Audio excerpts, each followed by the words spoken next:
আসসালামু আলাইকুম। আমি আজকে আপনাদেরকে আলু দিয়ে গরুর মাংস কীভাবে রান্না করি সেটার রেসিপি দেখাবো। প্রথমে আমি ফ্রাই প্যানে পেঁয়াজ, তেল, সব রকমের মশলা দিয়ে দিলাম। এখন আমি পেঁয়াজ পেস্ট দিয়ে দিলাম 1 চামচ, 1 চামচ রসুন বাটা দিয়ে দিলাম, 1 চামচ আদা বাটা দিয়ে দিলাম, 2 চামচ মরিচের গুঁড়ো দিয়ে দেবো, 1 চামচ হলুদের গুঁড়ো দিয়ে দিলাম, 1 চামচ জিরে গুঁড়ো দিয়ে দিলাম, 1 চামচ ধনিয়া গুঁড়ো দিয়ে দিলাম, স্বাদ মতো লবণ দিয়ে দিলাম। এখন আমি মশলাগুলো ভালোভাবে ভেজে নেব।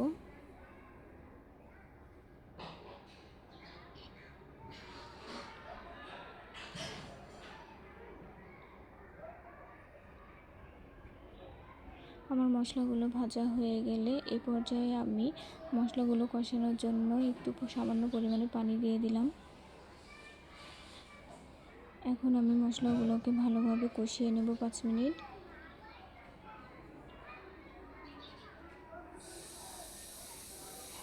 আমার মশলার উপরে যখন তেল উঠে আসবে সে পর্যায়ে আমি ধুয়ে রাখা গরুর মাংস, আলু অ্যাড করে দেব।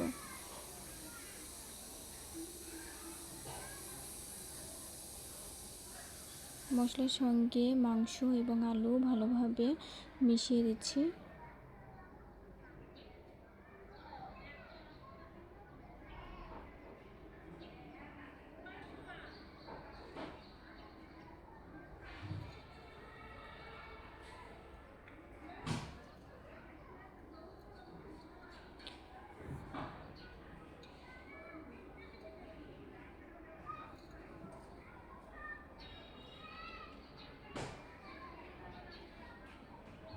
এখন আমি ঢাকনা দিয়ে ঢেকে দেব, দিয়ে প্রায় 10-15 মিনিট কষিয়ে নেব।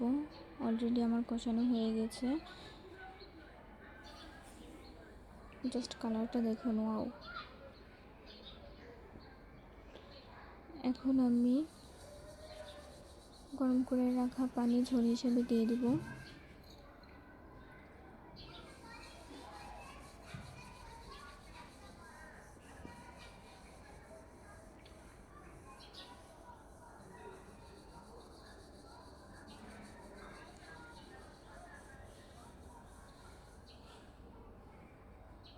এ পর্যায়ে কাঁচামরিচ দিয়ে দিলাম।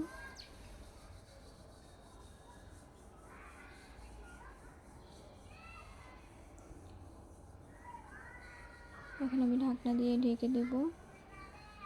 মাংস সিদ্ধ হওয়া পর্যন্ত আমি ভালোভাবে রান্না করে নেব।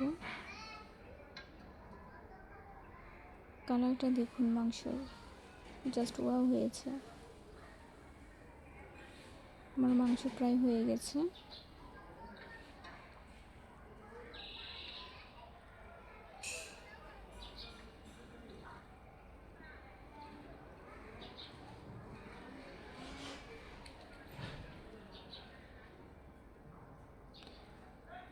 এখন আমার তৈরি করা মশলা মাংসের উপরে দিয়ে দিলাম।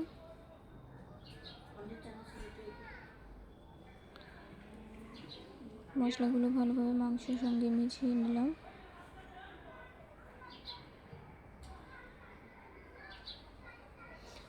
আমার রান্না কমপ্লিট হয়ে গেছে। রেসিপিটা যদি ভালো লাগে তাহলে লাইক, কমেন্ট, শেয়ার করে দেবেন প্লিজ। আর আমার নতুন চ্যানেল অবশ্যই সাবস্ক্রাইব করে দেবেন প্লিজ। ধন্যবাদ সবাইকে।